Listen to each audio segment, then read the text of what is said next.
Sinking home sales here, rising foreclosures, and persistent unemployment.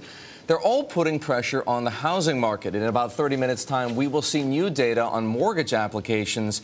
And with lending rates near historic lows, mortgages should be the one stimulative part of the housing market. We're just not seeing enough of that, though. Susan Wachter is waiting to see a rebound herself. She's with us now from Philadelphia. She is a professor who teaches real estate and finance at the University of Pennsylvania's Wharton School. Susan, it's good to see you this morning. Let's try and put the housing market into perspective, because many of the data that we see are backwards looking.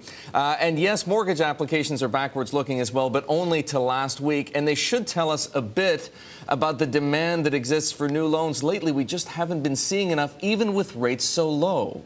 Yes, we are expected to see strong applications as a reflection of course, very low, historically low interest rates. And that's a good sign. That's the only good sign out there.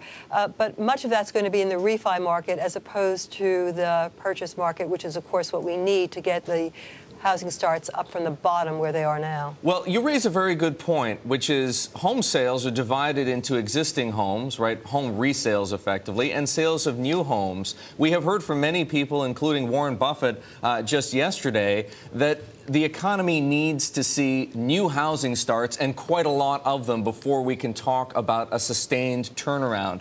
Is it possible, in your opinion, for the economy to recover without a recovery in housing?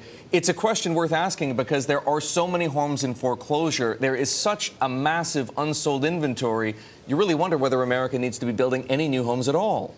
Yeah, we cannot depend on home sales, new construction, to get us out of this slow growth that we are in. In fact, the best we can hope for is continued slow growth, because we are not going to have the usual stimulus that comes from accelerating housing starts as we get out of a recession into our growth period. That's not going to happen this time around. Susan, very quickly, how long do you think it'll take before we see a rebound in home sales?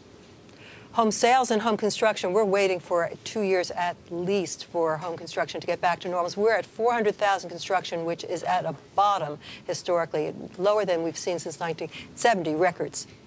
That's when the records began. So we're not going to see that pick up for 2 years minimum. Susan, thanks for the perspective. Thank you for joining us here on the Inside Track. Susan Wachter, professor of real estate and finance at the Wharton School down at the University of Pennsylvania.